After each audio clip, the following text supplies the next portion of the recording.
Okay, I think we can get started. We have a number of people watching on Facebook, so that's great. So I'm going to stop sharing my screen so we can chat. All right. Precious, are you with us? Great. Okay, Yes, thanks. yeah. Perfect. Let's do this. So thanks everyone for joining us today. We're very, very happy to have Precious Lumpa here, who is the co-founder of SheEntrepreneur.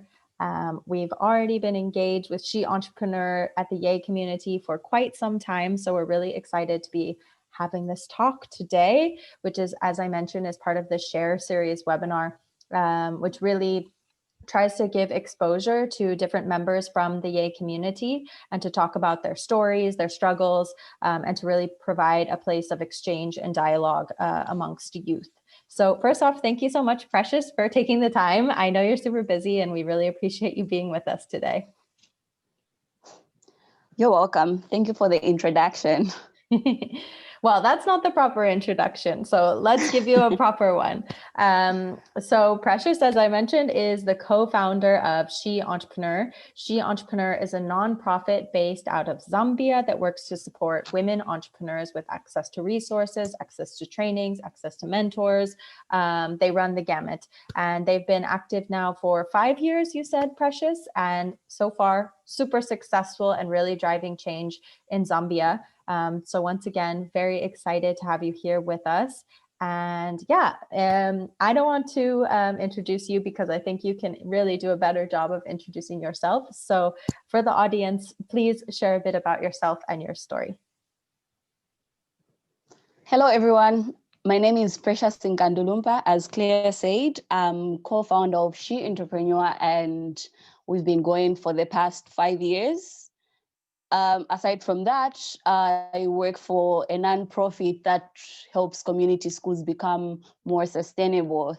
So as you can see, entrepreneurship is something that I'm really passionate about, whether it be for my full-time job or for the NGO that I run with my co-founder, Inota. I'm all about business and helping people in the best way possible. So your life is really dedicated to helping others thrive, and that's incredible. So I'd like to start off with learning a bit more about how you and your co-founder Inota came up with the idea behind SheEntrepreneur. What's the story? What's the vision, and why? What was the need that you felt to build a business from scratch? All right, thank you for that. So as you've alluded to, SheEntrepreneur is an organization that promotes female entrepreneurship in Zambia.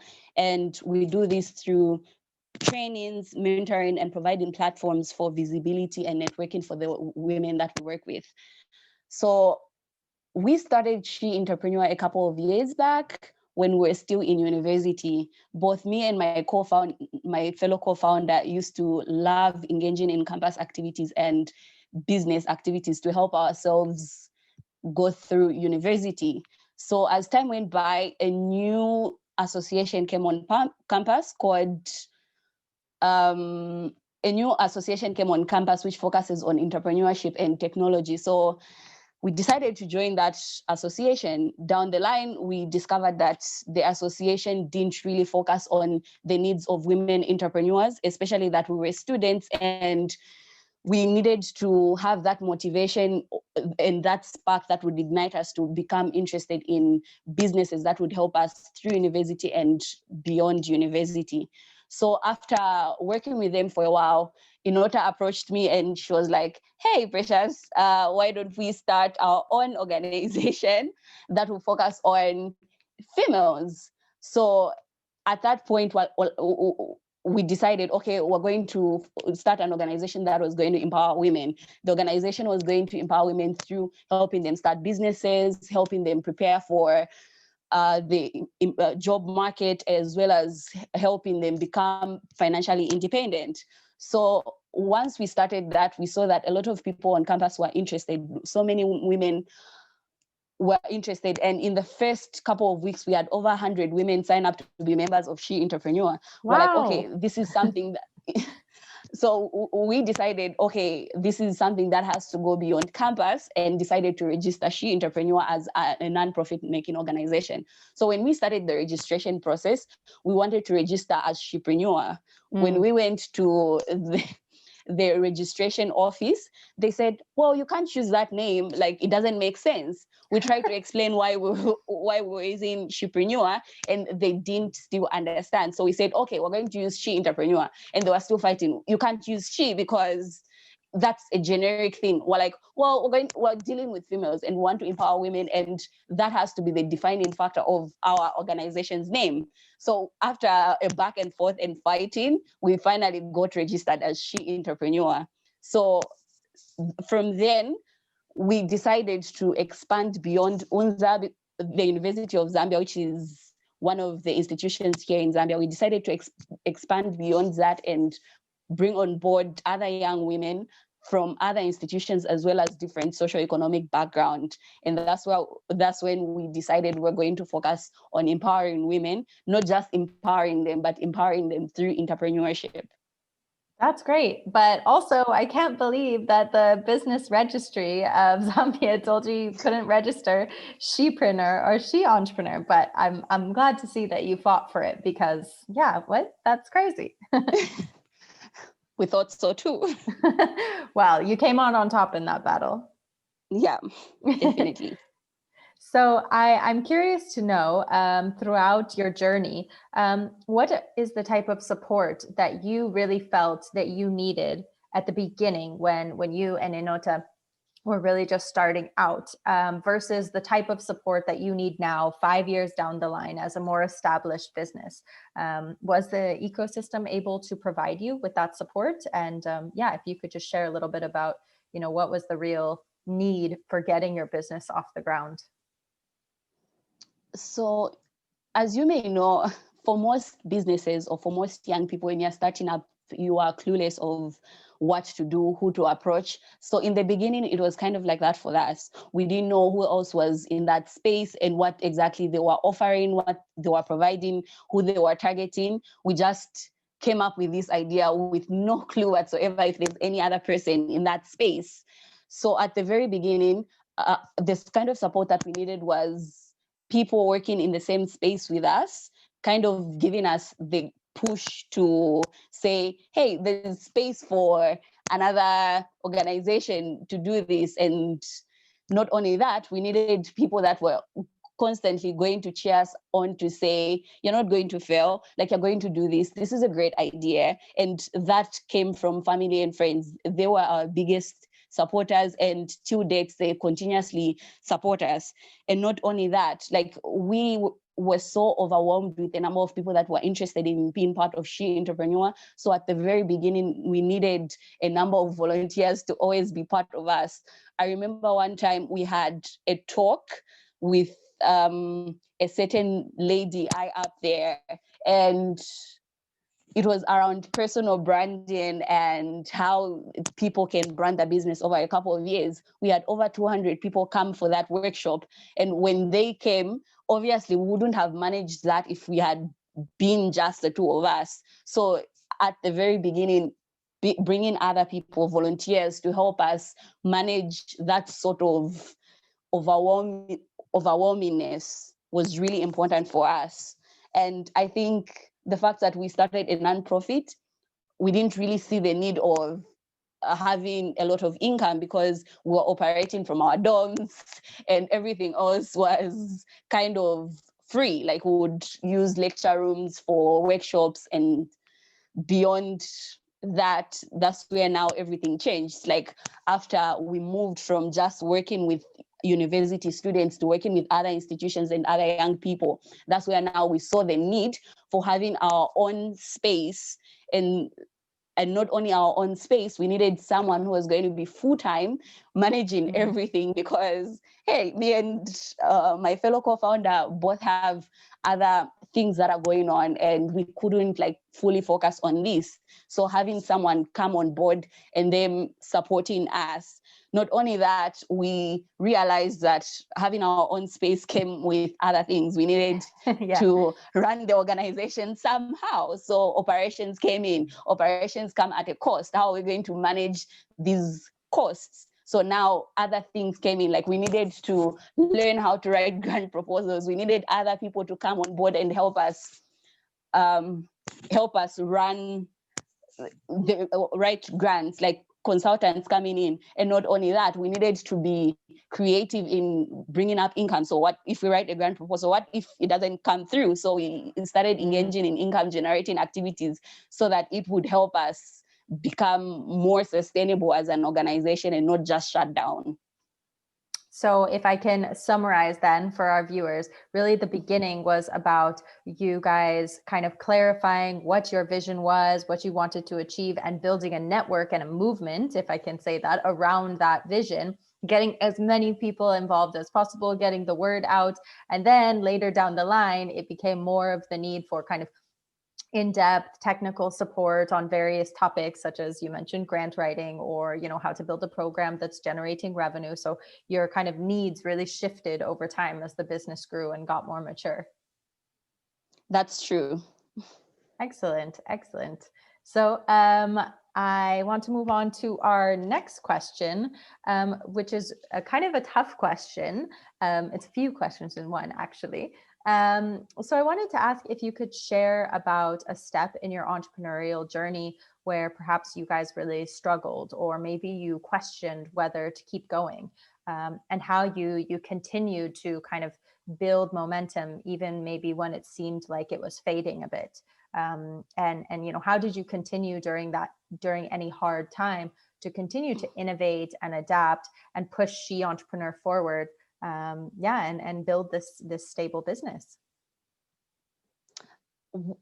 I think we have had a couple of moments around that. I think one that stands out is from the very beginning. I remember when we started this, we were quite young and we're just about to finish with university. So the transition from university into the actual job industry, now getting full-time jobs and trying to adjust. The life of a student is so much different from the life of a working person. So now we're working people. How are we going to incorporate SheEntrepreneur? So during that time, it was so difficult. I think for almost a year, it was us trying to do stuff, but it'll be so difficult. Even just meeting as co-founders became a challenge because we're so busy in our jobs, in our lives, having very involving jobs that required us sometimes to even work beyond working hours. So just that time was, I think, honestly speaking, if we had continued at that point, 2017 would have been the year that we were done and we wouldn't be here today. But I think we had people that really believed in the vision of SheEntrepreneur, and those people constantly were asking, so when is the next training? So what are you guys up to? Like, what is going on? You've been quiet for a while. So we decided to go back to the drawing board to say, okay, we have full-time jobs. There's nothing that we can do about it, but we still want to help women entrepreneurs. We still want to have this impact on these females that we've already started working with.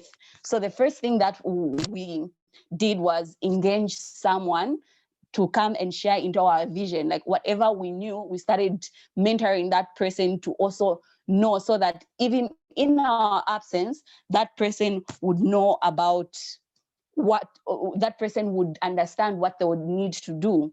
Then aside from that, we started engaging other partners because we realized if we're just going to be alone in this, then it was going to be difficult. So engaging either individuals or organizations to come on board and work with us on certain projects also helped to bring us back to the momentum. Then aside from that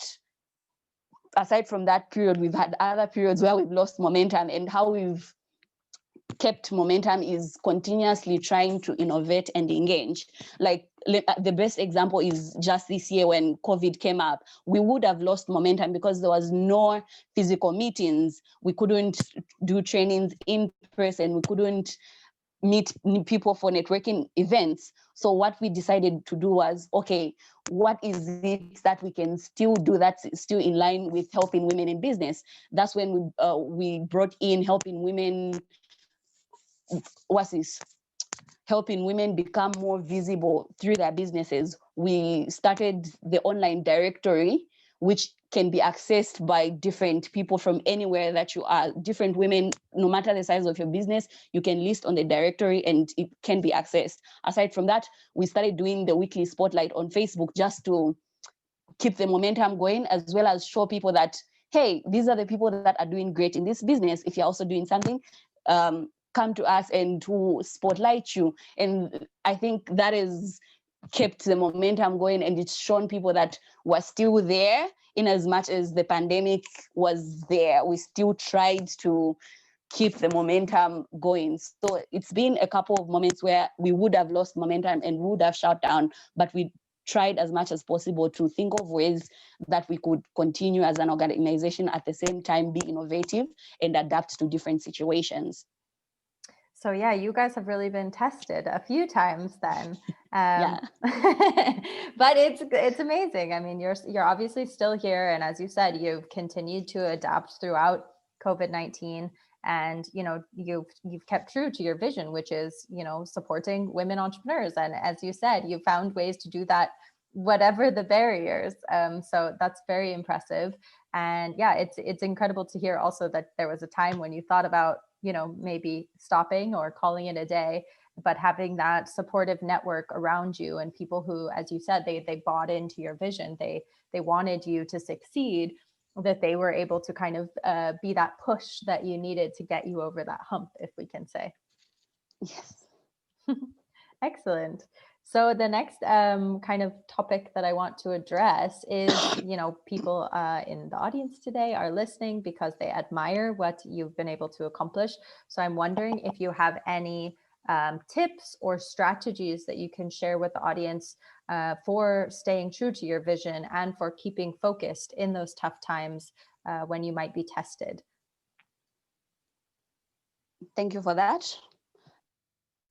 All I can say is it's very difficult to stay true to your vision, be it having a nonprofit or a business, because I can use the word temptations. There's so many temptations that come through. People wanting to give you grants for certain projects because you're well known in that industry that you're working in as a nonprofit, or people wanting to invest in your business for their own personal agenda, like literally tempting you to drive away from the vision that you originally had. So all I can say for everyone that's listening out there is that you constantly need to go back to your drawing board. You have to have strategic meetings and think about, okay, why did we start this organization? What are we doing? What can we do to continue in the vision that we're running? What things can we add? What things can we remove, but still remain in that same vision that we're trying to achieve?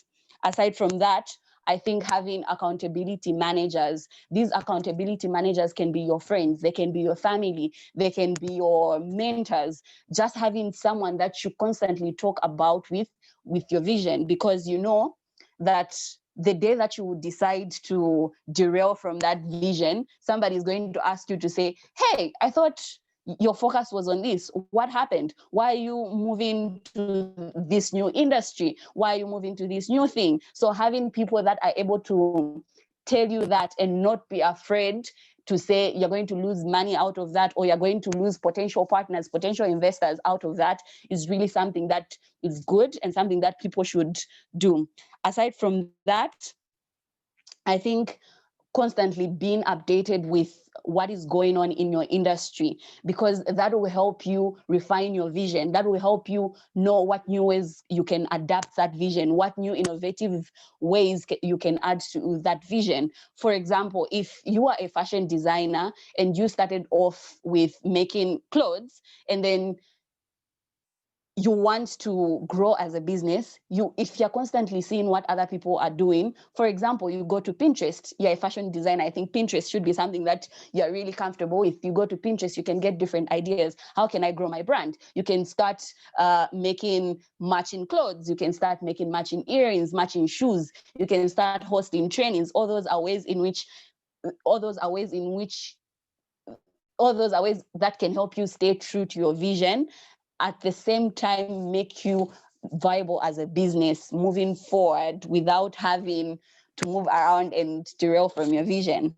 Aside from that, networking is very important, because the more you network and the more you meet people that are doing the same things or running in the same industry, the easier it becomes for you to have your vision stuck to you and for you to continuously know what you want to do. And you know how networking events are. Like, you always meet different people at different events. Imagine if you told two different people, two different visions of your organizations, and those people found themselves at the same event. What would happen then if they stumbled upon each other and had a chat about your organization? They'll totally lose their faith in you, and they would think you're a liar and you're not true to your vision. All you're trying to do is gain money off what you're trying to do, and in the actual sense, you're trying to impact as many people as possible.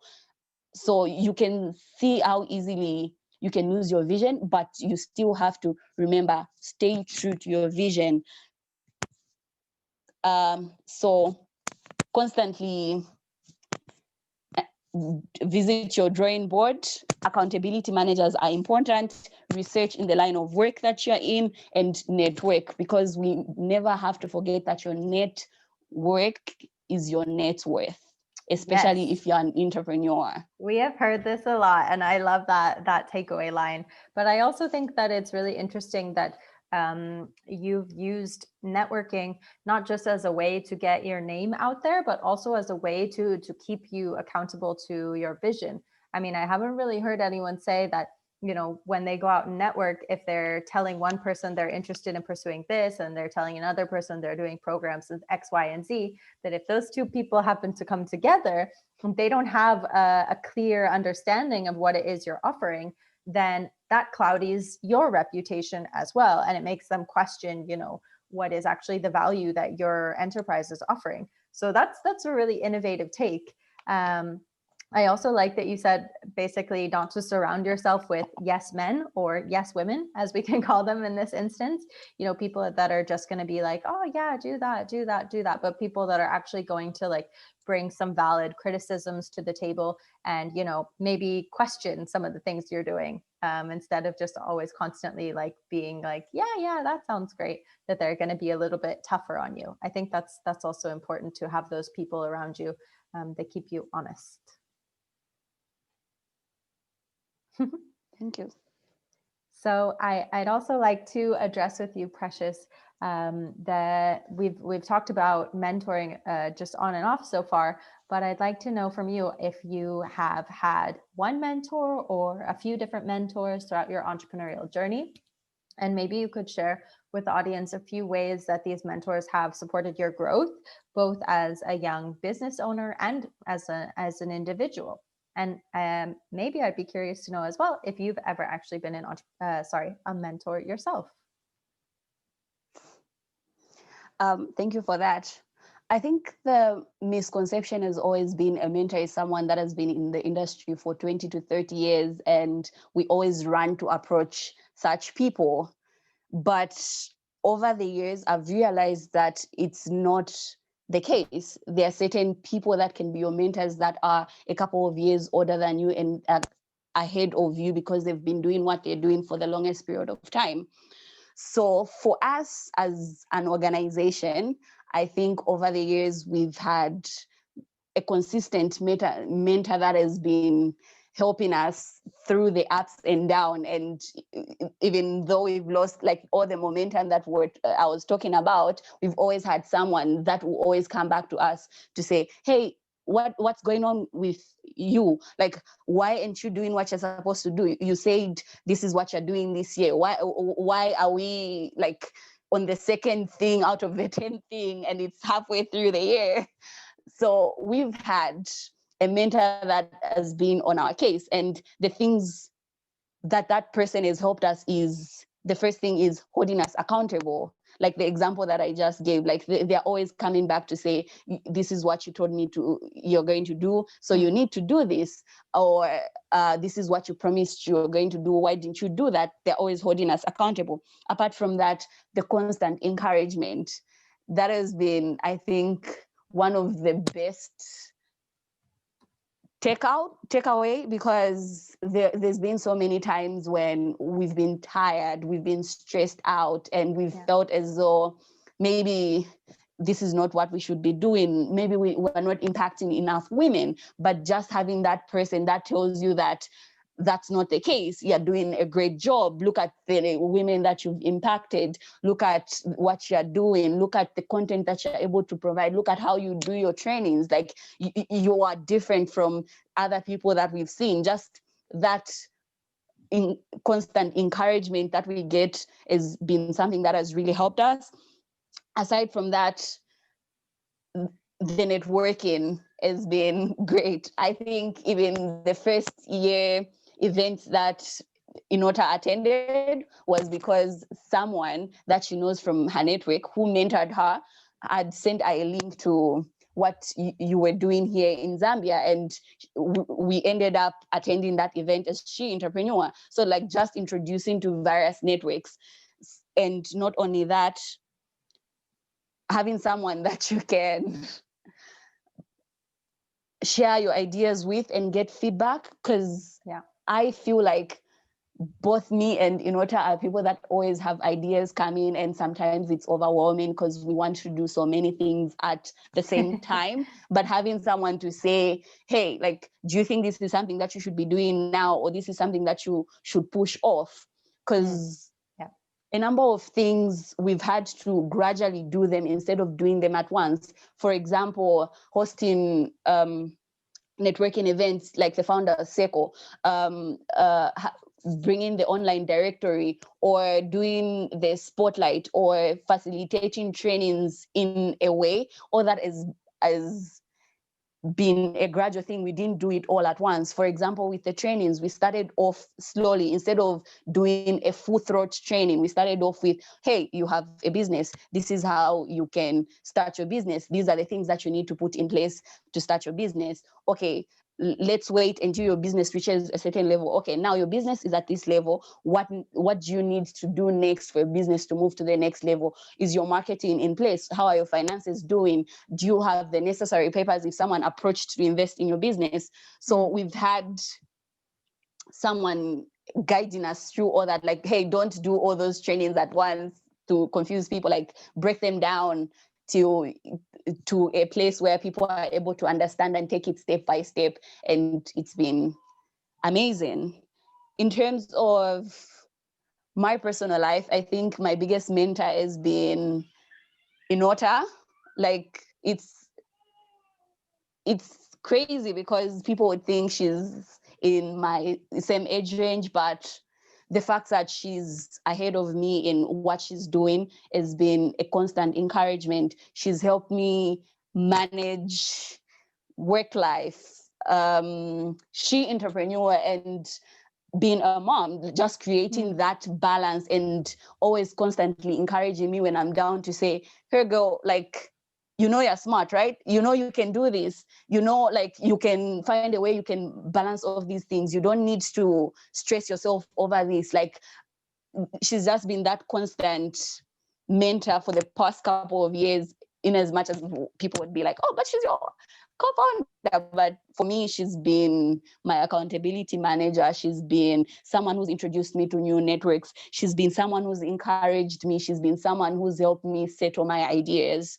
Then in terms of whether or not I have mentored someone, I have, and I still do mentor a couple of people. One example I can give is of a lady who runs a community school. So she's been running this community school for the past 12 years. And 2 years back, I started mentoring her because she felt as though there was no need for her to continue running her school. Like, they depended on the little contributions that come from the students, and it wasn't worth her running, because at the end of the day, she didn't go out with anything. So when I started mentoring her, I started mentoring her in business and management. So it was around, hey, what things do you have in place in management, in finance, human resource? Put these things in place, have these systems in place. And business, look, in as much as this is a non-profit, there are ways in which you can actually increase your income. What ideas can you come up with? Not me giving her the ideas, but helping her think through the different ideas. And I think at a time, I realized that she's not a business person, but she's a person that's very good at creating partnerships. So instead of focusing on the business route, I started helping her focus on how she can engage more people to be partners in her school, and at the same time connecting her to possible partners. So she's been doing such a great job at that. She's really good at maintaining partner relationships. She's really good at her finances, how she handles marketing. It's been amazing, and the school is doing better than it was the time I started mentoring her. And now, at least every month, each teacher walks away with a monthly allowance that they didn't walk away with before. Wow. So all I can say is that incredible. she's listened, and for me, that's been a lesson, because I've realized that the struggles that I've had while mentoring her are the same struggles that my mentors have. Like the times that she did not listen, the times that Yeah. she did her own thing that we didn't discuss. Like, I've realized the frustrations that I got are the same frustrations my mentors have had. So it's been such an eye-opener being a mentor and a mentee. That's incredible. Wow. I mean, you must feel really, really proud. But also, I think, what it probably has given you as well is a way for you to even better understand what you're doing and having to teach it to others. I mean, they often say the best way to learn is to teach someone else. So I'm sure it's also brought some clarity into your own work. And yeah, I mean, the idea of Anota being your mentor, I mean, something that, is more popular now than ever is the idea of peer-to-peer mentoring. And actually, that's someone who has recently gone through the same thing as you, that's maybe a startup founder, but they're 1 year further along, 2 years further along down their journey, can actually maybe provide more meaningful insights than someone who is 40, 50 years your senior. So definitely, like, you can have a mentor of any age. That's not a that's not a barrier. I'm sure even your kid is teaching you things about life. Being a mom is teaching you things about life. So that's we're always learning, and I'm just being open to learning, which it seems that you're able to kind of gather so many different experiences from being a mentor and being a mentee, that this is all adding to you being a better entrepreneur and a better human. That's And so true. yeah. And I also think that, what you said about the priorities is really important, that, and you even said it when you were supporting this woman in her school, that, a mentor isn't there to tell you what to do, but is more just kind of this guiding light or the sounding board, as you said. That, someone who can help you put your priorities in order. Like, all the ideas came from your brain, but that person allowed you to say, okay, well, I have these wonderful ideas, but I need to do A before I can do B, before I can do C. But all of the ideas came from you. They just helped you to figure out how to move forward with them. Yeah, that's so true. And that's what most people don't get. They feel like if they have a mentor, then that mentor has to tell them what to do. But that's not the case. Like, it's you bringing something to the table, and the mentor using that something to help you better, be it an idea. They'll help you in ways in which you can implement that idea. If you brought one way, they'll give you 2 ways, just like that. Yeah. And it's up to you to decide which way works best for you. Yes. Excellent. So another topic that I wanted to address with you, Precious, is you guys at SheEntrepreneur have built a really strong and loyal customer base. you have this vast network of women entrepreneurs that you're supporting who obviously turn to your services and understand their value. How have you been able to build that trust and nurture those relationships? And maybe you can also provide some tips on how others in the audience can do the same. Thank you for that. All I can say is that it hasn't been easy. I think when we started off with high up, so many numbers, and at a point we kind of lost momentum. When we lost that momentum, we disengaged with the people that were a part of us, with people that were members. So during that time, something that we started doing is engagement. We started engaging with our audience, so to say, because I can't really call them customers, or they are customers for income generating, but for the nonprofit side, they are our audience, they are participants, they are our members. So we started engaging with them. And how did we engage with them? Obviously, at first, we couldn't start engaging through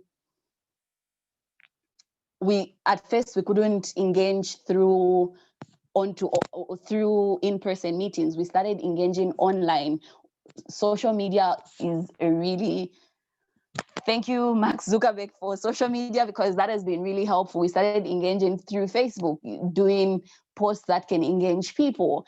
And aside from that, over time, to continuously engage people, we've created platforms that help them engage. For example, we have what is called a Founders Circle. So a Founders Circle is something that is open to either women who are interested in being entrepreneurs, women who are founders for nonprofit or for businesses. They come together and network at the Founders Circle. While networking, they're able to connect, be it business to business or business to customers or potential investors, because the women there are not just there to listen, but they're also there to know what other women are doing. And in doing that, they meet potential business partners, potential customers, potential investors. So that's a good example of ways in which we've engaged our members.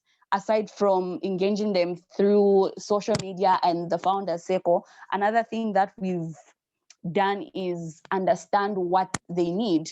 For example, when we started in uni, when we started in university, what they needed was trainings and support on how to start a business. Where would you get money to start your business? What means would you use for you to work out and have a business? So that was what they needed at that point. But are we going to say they'll need that same support throughout? Understanding what they need, like they needed that then, what do they need now? Now it's different. They have these businesses. What do they do with the businesses? We bring in the new sort of supports that they need at that particular time.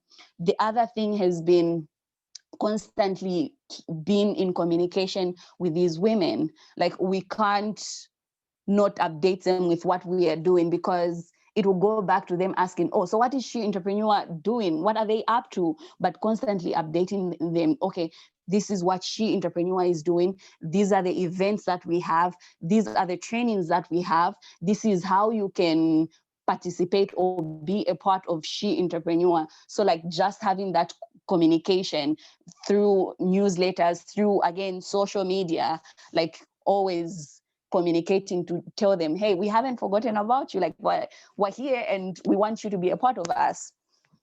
Then in terms of building trust, I think this goes out to the entrepreneurs out there.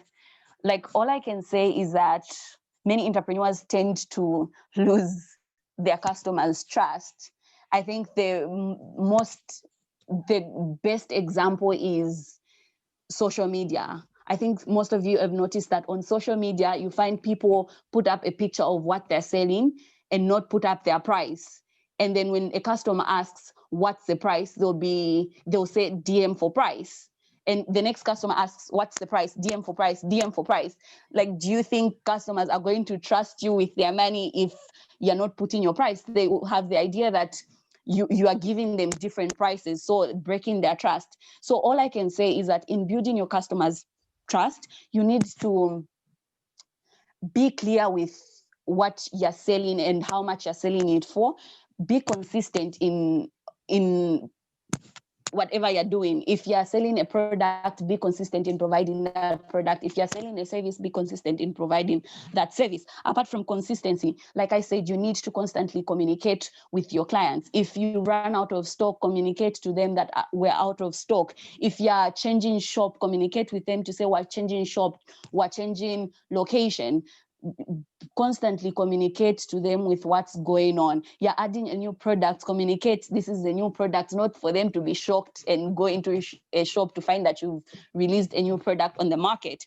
Aside from that, continuously understand what your customers need. The more you understand what they need, the more you're able to innovate and grow as a business, because you will understand that, okay, in fashion, the new trend is heels, the new trend is flats, the new trend is wedges. If you don't understand what your customers needs and what they're looking at, what trends they're looking at, it becomes difficult for you to continue in your business, because you lose your customers, they'll go to another person. But if you're able to understand what they really need at different times and be flexible while staying true to your vision, it becomes very easy for them to continuously trust you. Then aside from that, always serve your customers with a smile. In as much as it can be difficult, like, you really have to always hold your ground, like be patient with them, always serve them with a smile. Some of them can irritate you like really, really bad, but if you just smile and serve them with a smile, they'll come back, because they know, I irritate that person, but they still save me. And you have a happy customer and an increased income. So it's a win-win. Key point, always serve the customers with a smile, because there's money at stake. Yeah. No, but I think these are amazing tips. And I know for a fact that shameless plug for you guys, that these are the kind of tips that you guys are sharing through your work at SheEntrepreneur. So this is the kind of information you guys are passing on to we cannot maybe call them customers, but to your clients as well. So not only are you making sure that you guys are clearly communicating and that you guys are making it simple and easily accessible to those who need it, but that's the kind of message that you're passing on to those who take part in your programs or who take part in your workshops, trainings, etc. Is that correct? Yes, that's correct. And the thing is that when it comes to customer relationships, we've created content, we've created activities around that, so that people understand that we need to differentiate that the marketing that you do and customer relationship are different. In as much as they are tied together, how you handle customers has to be something that is done as a standalone. So be it how you smile to a customer, or how you engage with a difficult customer, or how you understand their needs, all those are part of the customer relationship. And that's something that we emphasize in our trainings. And not only that, like, it's not only in our trainings. If you go to our social media page, you'll find there are a couple of posts about how you should engage with customers. So it's not only in the trainings, but we try as much as possible to be loud about it. So once again, making it super easy, super accessible for everyone to access the knowledge that you guys are sharing. So that's incredible. And yeah, I mean, it seems to be working, because you guys have a very large following on social media. So the information you're sharing is definitely valuable. So that's so true. So the final question that I want to ask you, Precious, for today, before we see if there's any audience questions, is more about fundraising and working with donors who can provide grants to the work that you guys are doing at SheEntrepreneur. Obviously, a lot of donors come with their own needs, their own desires. They might want you to go here, there, everywhere, just to, get a certain amount of funding. So I'm wondering what guidance you can give to young entrepreneurs when it comes to, kind of managing potential grant opportunities that may become available, but also making sure not to compromise your vision. Thank you for that. So what I can say is that when it comes to funding, be it grants, investment in either equity, loans, or partnerships, temptations will always present themselves. And when these temptations come, you need to stand firm and stay true to your vision. I think that's the major thing, like staying true to your vision, because it helps you sieve out what you need for the organization, what sort of funding you accept for the organization. So stay true to your vision. The other one is picking grants that are grants or funding that aligns with your brand. In as much as it can be tempting when you see different grants, you have to realize that picking the grants, whatever grants you pick, have to be in line with what you're doing. For example, if you're someone that's dealing in health, there's health specifically, let's go to helping people who are visually impaired. There's no way you're going to start getting yourself involved in grants, let's say, that are helping people set up a library for the community. Like, in as much as that would be helpful for them, how exactly is that aligning to that vision? When you see such grants, you start thinking, okay, does this grant align with my vision? In which ways can it fit into our vision? Like, I can't just pick anything. For example, for us, there's been grants that have presented themselves, let's say, in sexual reproductive health rights or HIV and AIDS, but it's for us to think, okay, these are there, but how exactly do they help us stay true to our vision? If we're going to get such grants, then it has to be HIV and AIDS for women in business, sexual reproductive health rights for women in business. Like, it has to go back to us having it align with our brand.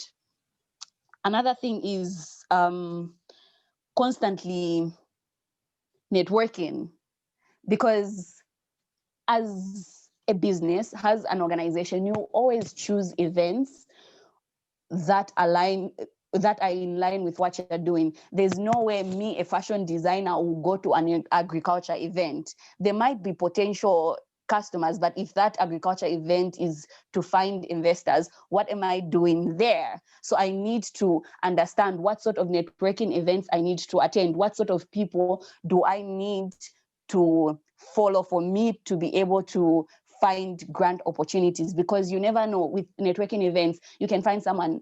For example, for our organization, if we were to go to a networking event, we can always find a bank that's interested in working with us, or an entrepreneur organization that's interested in working with us. So we have to find events that are in line with what we want to do as an organization. And the last thing is constantly consulting. It goes back to our mentors. Like, we constantly have to consult our mentors, or if we don't have our mentors, we probably have family and friends that we consider accountability managers. Consult with them to say, I think this is a great opportunity. Do you think it's something that I can do, considering that this is my vision? Like, other people have a certain eye to detail that not everyone possesses. So you find that someone will tell you something that you didn't see before, like, hey, you totally don't qualify for this grant, or hey, actually, this is something that is in line with what you're doing. So staying true to your vision, making sure you pick grants that align with your brand, consistently screening the grants, networking and consulting, either with your mentors or your accountability managers, will really help you sieve out the best opportunities of funding that are available. And I think for us Africans, we have certain sites that we can go to and look through grants that can align to our brands, like Opportunities for Africa or Opportunity Deck. Usually there are a lot of funding or grant opportunities that are there, be it for businesses or nonprofits.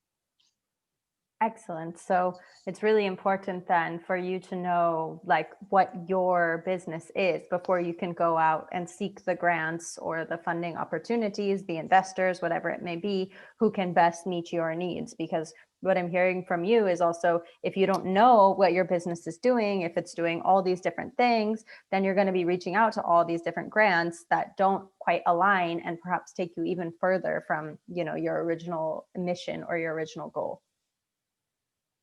Yes, that's so true. I think 2 weeks ago, I attended a BSO workshop on investor readiness. I think one of the things that stood out in that workshop were people always having an elevator pitch and a pitch deck ready as a business, because you don't know what opportunity will present itself. An elevator pitch will help you in a networking event because you can talk to a person for like 5-10 minutes, while a pitch deck will help you be ready for when an investor comes and they want to invest in your business. So again, having such learning platforms that you utilize is something that helps both your business and your nonprofit. It helps, like for me, let's say, it helps me create my content better because I have new information that I can add to that content. For a business, it helps you create a pitch deck. It helps you have management tools that you didn't know existed before that. So again, it's networking.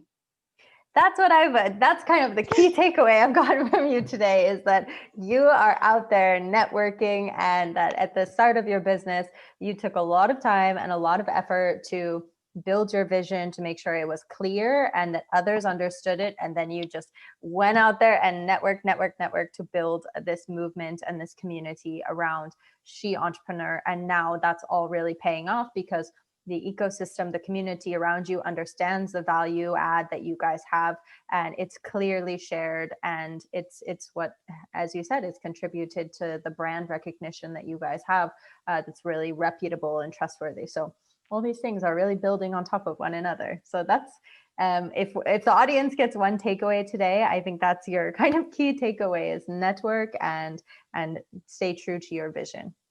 What would you say? I would say definitely yes. Like, okay, good. If you go to all our social media pages, you will see that you know what we're all about. There's nothing that's going to throw you off to think we're doing something else. If you go to our website, you will definitely know what we're about. If you ask people that we work with, it's going to be the same message across all borders. Excellent. So the clarity of communication is also critical, and that is all that we have time for. Actually, we're like at the very end. We've actually gone over time. Oh, we have one comment coming in now. Oh, a long one. Let me just read it to you. So we have a guy, or a Kachinga, I'm not sure if it's a man or a woman, I shouldn't assume, that said, by chance, do you work with any informal savings group that empower these men or women, or both?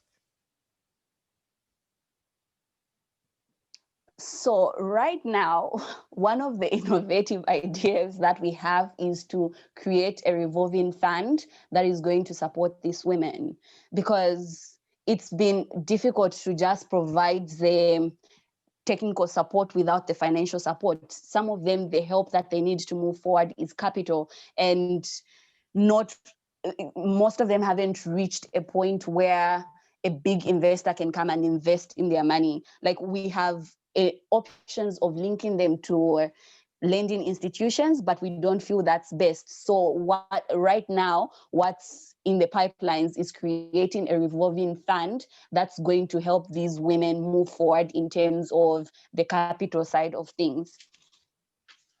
So that's the expansion of SheEntrepreneur was still within your core, target. So I think what I can do is say to Kachinga that, we've been talking about networking, and Kachinga also shared that he or she is working with a company called Dream Start Labs based in California that's working on a mobile app to help such saving groups, and they're looking to pilot in Zambia. So you never know where networking opportunities can come in.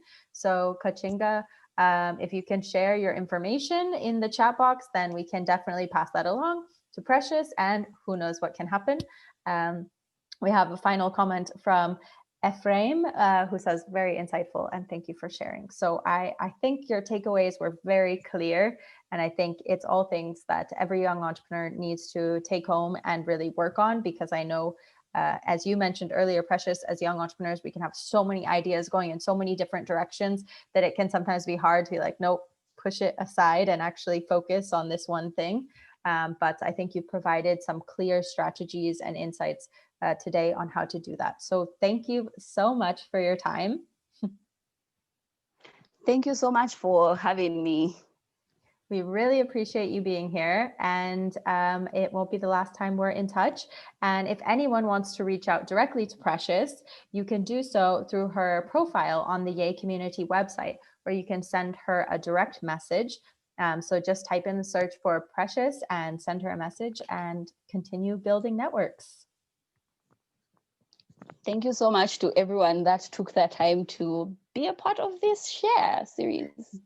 Thanks, Precious. Have a good evening, everyone, and join the Yay community to connect with Precious and others just like her. Thanks. Have a good evening. Bye. Bye.